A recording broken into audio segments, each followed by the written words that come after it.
you're processing at regular times, morning, which is typical, and we'll ease into that here when we get to daily review very shortly, right? We're trying to keep this tight. At breaks, right? Lunchtime, natural breaks in your day, and then at the end of the day, and maybe explore a rhythm. And this is sometimes hard to do, particularly if you're prone to back-to-back meetings. But explore a rhythm of, okay, well, this meeting's over.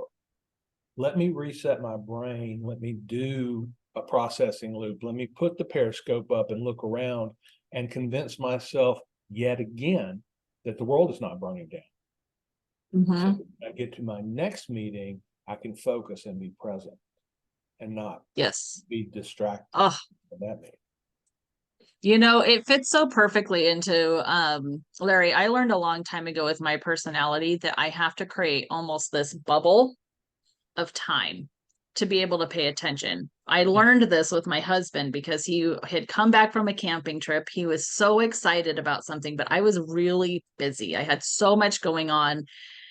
And he was starting to tell me some stuff, but I'm busy working. And I could just see on his face that he was really bummed that he didn't have my full attention. And so what I did is I set a timer for 20 minutes and I said, okay, for 20 minutes, I'm not going to think about anything else but what you're telling me.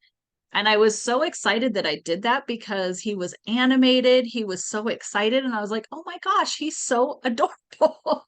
I would have missed all of this if I hadn't been paying attention and just watching his body language. And wow, what an amazing thing. And I feel like what you're teaching us to do is to create that regular bubble of space where we can just say, you know what, like you said, the world's not going to explode if I don't pay attention to this stuff. I have a place where this is going to go. I can trust it'll be there.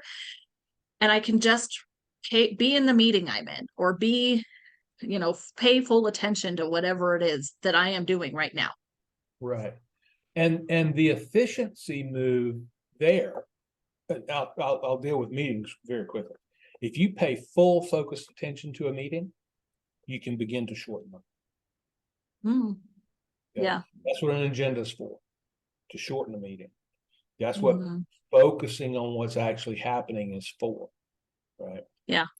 Versus, half listening while you're doing something else, right? You'll find that with the right other people who have the same kind of philosophy, you can compress an hour-long meeting into 15 or 20 minutes. Right. Now, that's productivity. Yeah. Yeah. People go, well, I'm spending a lot of time on attention compass. I don't know how I'm going to get that time back. Well, that's one way to do it, is you create these focus times, right?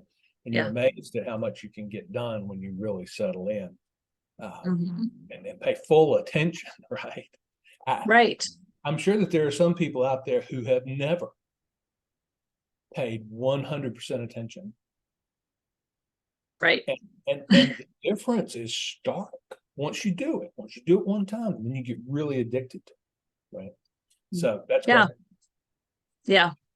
Anything else before we move over to daily review? I think to your point of what you just said, as a person who it's really important for me to be 100% present when I do this. This is something that's been a goal of mine for a very long time because I'm so relationship oriented with the work that I do. This is actually giving me the ability to do that. I have not felt like I've been able to do that since I've started in my role. And so just being able to hear somebody, to pay attention to somebody, watch the body language, be participating fully. Oh my goodness, I just can't tell you how big that is. Right. Well, and that's what I say about these techniques are not just for 8 to 5. They're not just for work. Okay. Right. Now, whether or not you want to have a little piece of paper taking notes when your husband is telling you about his camping trip, that's entirely a personal decision. That might be a little bit too structured for the purpose, right? Yeah. But it's so interesting to be able to create the space space to really, like you say, focus on somebody else and give them your full attention.